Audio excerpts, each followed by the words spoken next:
Hello dear teachers, welcome to my channel. ఈ వీడియోలో pre primary టీచర్స్కి ఉపయోగపడే కొన్ని pre primary class room activities గురించి డిస్కస్ చేద్దాం. జనరల్గా ప్రీ ప్రైమరీ డీల్ చేసే టీచర్స్ రోజంతా క్లాస్ రూమ్లో పిల్లల్ని ఎంగేజ్ చేయడం చాలా కష్టం. ఎందుకంటే ఆ ఏజ్ గ్రూప్ పిల్లలకి రోజస్తమానం సిలబస్ చెప్పినా వాళ్ళు తీసుకోలేరు. కాబట్టి ఏదో ఒక టైంలో ఖచ్చితంగా మనం ఒక యాక్టివిటీని అయితే పిల్లలతో చేయించుకోవాలి. రోజు ఒక యాక్టివిటీని చేయించినా పిల్లలు అంత ఉత్సాహంగా పార్టిసిపేట్ చేయరు. మరి అలాంటి ప్రీ ప్రైమరీ టీచర్స్ చాలా ఇన్నోవేటివ్గా ఆలోచించాలి. కొత్త యాక్టివిటీస్ ఏ ఒకటి పిల్లలతో చేయిస్తూనే ఉండాలి. జనరల్గా మీరు చేయించేది చిన్న యాక్టివిటీ అయినా కూడా పిల్లలు చాలా బాగా లైక్ చేస్తారు. ఈవెన్ మీరు సిలబస్ చెప్పేటప్పుడు కంటే యాక్టివిటీస్ చేయించేటప్పుడే పిల్లలు ఇంకా హ్యాపీగా కనిపిస్తారు.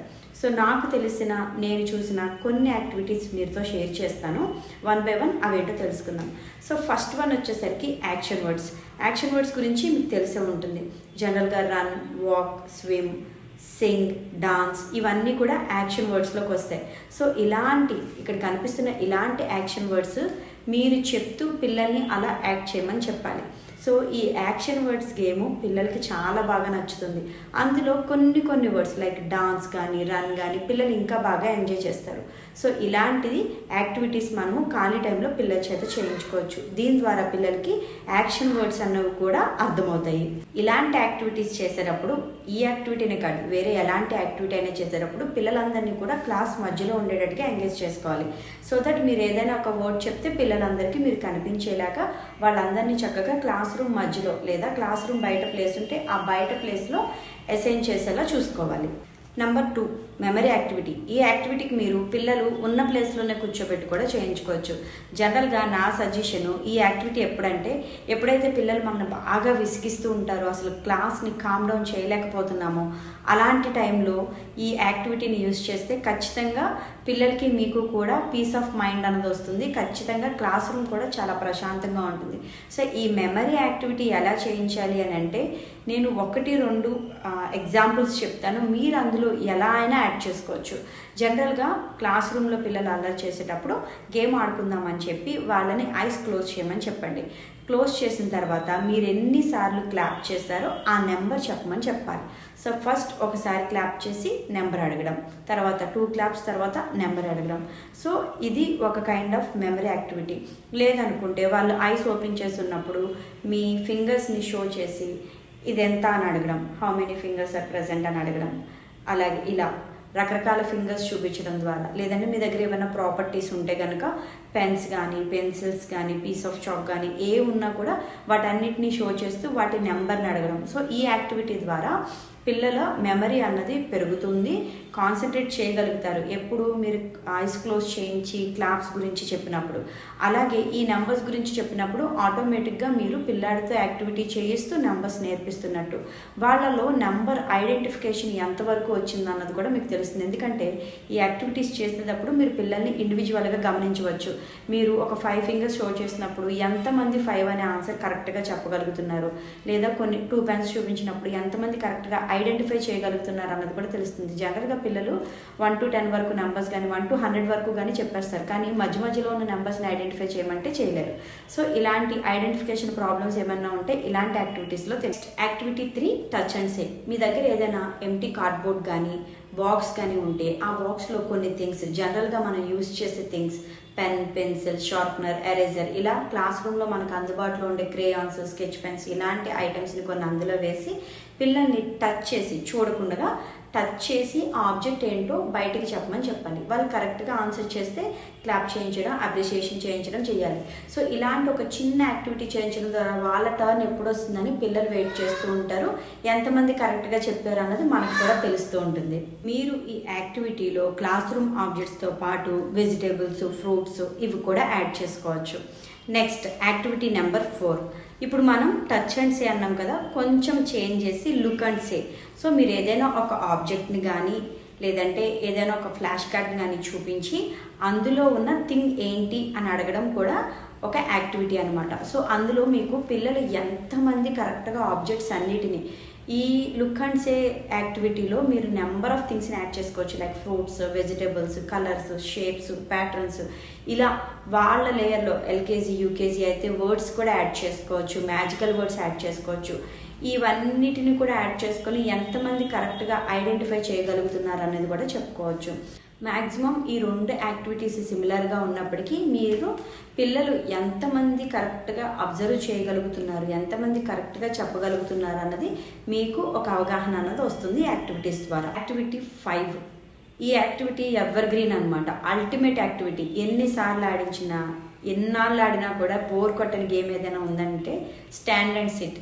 ఈ యాక్టివిటీ ద్వారా క్లాస్ రూమ్లో ఎవరైతే పిల్లలు కాస్త లేజీగా ఉన్నారో వాళ్ళందరినీ కూడా యాక్టివ్ మోడ్లోకి తీసుకొచ్చేయచ్చు. So activity stand and sit మీ అందరికీ తెలిసిందే. యాక్టివిటీ నెంబర్ 6కి వచ్చేసరికి ఈ యాక్టివిటీ పేరు యాక్ట్ లైక్. ఈ యాక్ట్ లైక్ అనే యాక్టివిటీలో మీరు ఏదైనా ఒక యానిమల్ నేమ్ చెప్పాలి. యానిమల్ నేమ్ చెప్పినప్పుడు పిల్లలు అయితే ఆ యానిమల్కి సంబంధించిన గెస్చర్ చూపించడం, లేదంటే ఆ యానిమల్ లాగా సౌండ్ చేయడం.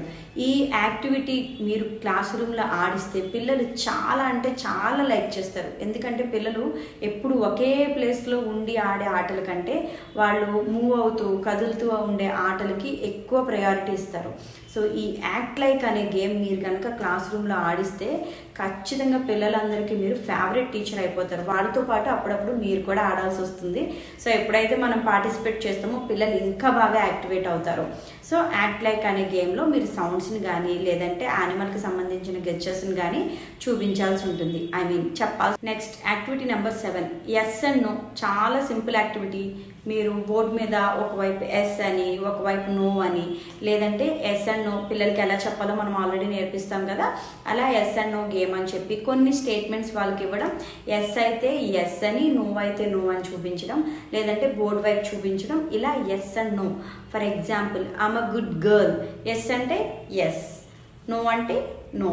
ఇలా ఎస్ అండ్ నో గేమ్ కూడా ఆడించవచ్చు. Activity connecting dots. బోర్డు మీద ర్యాండమ్గా కొన్ని డాట్స్ పెట్టి పిల్లల్ని ఆ డాట్స్ అన్ని కవర్ అయ్యేలా కనెక్ట్ చేయమని అడగడం. సో ఈ యాక్టివిటీ అయితే ఈ మధ్యకాలంలో సోషల్ మీడియాలో బాగా కనిపిస్తుంది. దీని ద్వారా పిల్లలు ఆ పీస్ ఆఫ్ చాక్ ఏదైతే ఉందో దాన్ని హోల్డ్ చేయడం నేర్చుకుంటారు. అలాగే ఆ డాట్స్ మీద కాన్సన్ట్రేట్ చేయడం అన్నది కూడా నేర్చుకుంటారు. సో దీనివల్ల ఐ అండ్ హ్యాండ్ కోఆర్డినేషన్ అన్నది పెరుగుతుంది. ఈ యాక్టివిటీని మీరు నోట్బుక్లో చేయించవచ్చు, బోర్డు మీద కూడా చేయించవచ్చు. Next and last activity flash cards use చేసి చెప్పడం. జనరల్గా ఫ్లాష్ కార్డ్స్ మనకి డిఫరెంట్ సైజెస్లో దొరుకుతాయి. సో ఇవి ఫ్లాష్ కార్డ్సే, ఇవి కూడా ఫ్లాష్ కార్డ్సే. మీకు అందుబాటులో ఉండే ఫ్లాష్ కార్డ్స్ని ఉపయోగించుకొని రకరకాల గేమ్స్ ఆడించవచ్చు. ఎందుకంటే ఫ్లాష్ కార్డ్స్లో మనకు దొరకని ఐటమ్ అంటూ ఉండదు. లైక్ మీరు సిమిలర్ వర్డ్స్ నేర్పించవచ్చు పిల్లలకి, ఆపోజిట్ వర్డ్స్ నేర్పించవచ్చు. ఫర్ ఎగ్జాంపుల్ ఇక్కడ చూడండి, ఇవన్నీ కూడా కమ్యూనిటీ హెల్పర్స్కి సంబంధించినవి. ఇవన్నీ చూపించి ఇది ఎవరని అడగచ్చు, వీళ్ళు ఎలా ఉపయోగపడతారు, ఇవన్నీ మనం క్లాస్ చెప్తున్నట్టు వాళ్ళకు ఒక యాక్టివిటీ చేస్తున్నట్టు. లేదంటే ఈ ఫ్లాష్ కార్డ్స్ అన్నిటినీ ఇలా హోల్డ్ చేసి ర్యాండమ్గా ఏదో ఒక ఫ్లాష్ కార్డ్ని తీయమని చెప్పి ఆ ఫ్లాష్ కార్డ్స్లో ఉన్నదేంటో బయటికి చెప్పమని అడగడం. సో ఇలా ఫ్లాష్ కార్డ్స్తో రకరకాల గేమ్స్ ఆడించవచ్చు. ఈ ఫ్లాష్ కార్డ్స్లో మనకి కలర్స్ వస్తాయి, షేప్స్ వస్తాయి, ప్యాటర్న్స్ వస్తాయి, వర్డ్స్ వస్తాయి. వీటన్నిటిని యూజ్ చేసుకొని మనం పిల్లలతో రకరకాల గేమ్స్ అన్ని ఆడించవచ్చు. మ్యాచింగ్ గేమ్స్ అని కానీ, లేదంటే టీమ్స్ కింద డివైడ్ చేసి ఎవరు కరెక్ట్ ఆన్సర్స్ ఇస్తున్నారు ఫ్లాష్ కార్డ్స్ చూపించినప్పుడు అని కానీ, ఇలా రకరకాల గేమ్స్ అన్ని ఫ్లాష్ కార్డ్స్ని యూజ్ చేసుకొని మనం పిల్లలతో ఆడించవచ్చు. సో ఈ యాక్టివిటీస్ అన్నీ కూడా చాలా ఈజీ వేలో పిల్లలకి సబ్జెక్ట్ని నేర్పించగలిగే యాక్టివిటీస్. మీరు గమనిస్తే ప్రతి యాక్టివిటీలోనూ పిల్లలకు ఉపయోగపడే ఏదో ఒక చిన్న కంటెంట్ తప్పకుండా ఉంటుంది.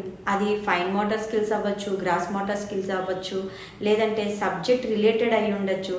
సో ఫిజికల్గా, మెంటల్గా పిల్లలకి అన్ని రకాలుగా ఉపయోగపడేలాగా మనం చిన్న చిన్న యాక్టివిటీస్ని ప్లాన్ చేసుకోవచ్చు. ఇవి నాకు తెలిసిన కొన్ని ఈజియెస్ట్ యాక్టివిటీస్. మీకు ఇంకా ఏవైనా యాక్టివిటీస్ తెలిస్తే ఖచ్చితంగా కిందనున్న మన కామెంట్ సెక్షన్లో తెలియచేయండి. సో దట్ మీలాగా నాలాగా ఉండే చాలామంది టీచర్స్కి అవి బాగా ఉపయోగపడవచ్చు.